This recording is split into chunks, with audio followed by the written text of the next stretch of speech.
আসসালামু আলাইকুম।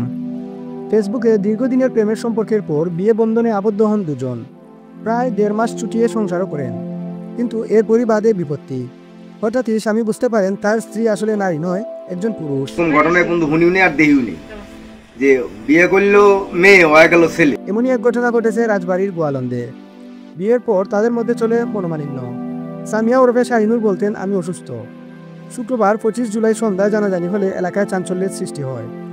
কথিত নববধূর নাম সামিয়া, তার প্রকৃত নাম মোহাম্মদ শাহিনুর রহমান। তিনি চট্টগ্রামের আমতলা ঈদগাহ বউবাজার এলাকার আবুল কাশিমের ছেলে। স্থানীয় ও পারিবারিক সূত্র জানায়, গোয়ালন্দ উপজেলার ছোট বাকলা ইউনিয়নের হাউলি কেউটিল গ্রামের মোহাম্মদ বাদল খানের ছেলে মাহমুদুল হাসান শান্তর সঙ্গে ফেসবুকে পরিচয় হয় সামিয়ার। দীর্ঘদিন প্রেম করার পর গত ৭ জুন শান্তর বাড়িতে চলে আসেন সামিয়া। এরপর পরিবারের সম্মতিতে তাদের বিয়ে হয়। তখন থেকে নববধূ হিসেবে শান্তর পরিবারে বসবাস করতে থাকেন সামিয়া। সম্প্রতি নানান কারণে শান্ত ও সামিয়ার আচরণে পরিবারের লোকজনের মনে সন্দেহ তৈরি হলে তারা সামিয়াকে ব্যাপক জিজ্ঞাসাবাদ করেন। ওর মার সাথে কথা হয়েছে, ওর বোনের সাথে কথা বলছি, কিন্তু ওই তারা একটা মিনিটের জন্য তারা কয় নাই যে এটা আমাদের ছেলে, কি আপনাদের এখানে গিয়েছে, যাই বেড়াইতে গেছে, আপনারা ওর পাঠাই দেন। ওই শহরের বাচ্চারা বলে যে আমার মেয়ে। শুক্রবার বিকেলে পরিবারের লোকজন ও স্থানীয়রা নিশ্চিত হন যে নববধূ সামিয়া একজন পুরুষ। বিষয়টি জানাজানি হলে এলাকায় চাঞ্চল্যের সৃষ্টি হয়। এ বিষয়ে মাহমুদুল হাসান শান্ত বলেন, বিয়ের পর থেকে তার আচরণ রহস্যজনক ছিল। তার কাছে গেলে বলতো, আমি এখন অসুস্থ, ডাক্তার আপাতত কাছে আসতে নিষেধ করেছেন। এ নিয়ে আমাদের দুজনের মধ্যে মনোমালিন্য চলছিল। মনোমালিন্যের বিষয়টি আমার পরিবারের লোকজন বুঝতে পারলে শুক্রবার সামিয়ার আসল পরিচয় উন্মোচিত হয়। তাকে বাবার বাড়ি পাঠিয়ে দেওয়া হয়। কোরআন শরীফ মাথায় নিয়ে পর্যন্ত বলছে যে আমি ছেলে মেয়ে।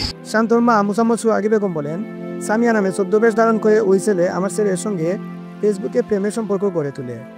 এক পর্যায়ে সে আমাদের বাড়িতে এসে ওঠে। সে এতটাই নিখুঁত অভিনয় করেছে যে আমরা বুঝতে পারিনি সে একজন ছেলে। আমরা সরল মনে আমার ছেলের সঙ্গে তাকে বিয়ে দিয়েছিলাম। এখন দেখছি সে একজন ছেলে। সকালে তাকে তার বাড়িতে পাঠিয়ে দিয়েছি। তারপরে একদিন আমি আর কি আমার মনে আর মানতেছিল না।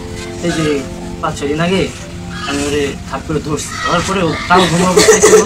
ওরা ধরার পরে চেতন হয়ে গেছে। চেতন হওয়ার পরে মনে করেন নাকি আমার সাথে ঝগড়া লাগে, আমার কলার ধরে টানাটানি, থাপ্পড় মারতে। পরবর্তীতে বলছে যে এই তুমি এই কাজটা কেন করো, আমাকে থাপ্পড় দিলে কেন, আর তুমি কোরআন শরীফ সে মাথায় নিয়ে পর্যন্ত আমার কাছে কথা কেন করছো। পরে বলে যে না, আমি জন্ম থেকে মেয়ে, কিন্তু তারা আমাকে সৃষ্টি করছে এইভাবে। আমি সৃষ্টি করছি তোমাকে যেইভাবে, তুমি সেটা আমাকে বলতে পারতো। আমি তোমাকে এত করে জিজ্ঞেস করছি, এটা তো গ্রাম অনেক লোকজন এসে ওকে দেখছে, তো সেই ক্ষেত্রে যদি ওইভাবে চলে যায় তাহলে একটা মান সম্মানের ব্যাপার আছে।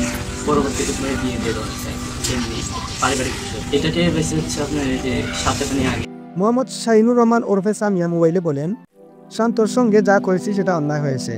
এটা করা আমার ঠিক হয়নি। তবে আমার হরমোন জাতীয় শারীরিক সমস্যা রয়েছে, তাই নিজেকে মেয়ে ভাবতে ভালো লাগে। গোয়ালন্দ থানার ভারপ্রাপ্ত কর্মকর্তা ওসি মোহাম্মদ রফিকুল ইসলাম বলেন, বিষয়টি আমার জানা নেই। বিষয়টি নিয়ে এখন পর্যন্ত কেউ কোনো অভিযোগ করেনি। অভিযোগ পেলে তদন্ত সাপেক্ষে আইনত ব্যবস্থা নেওয়া হবে।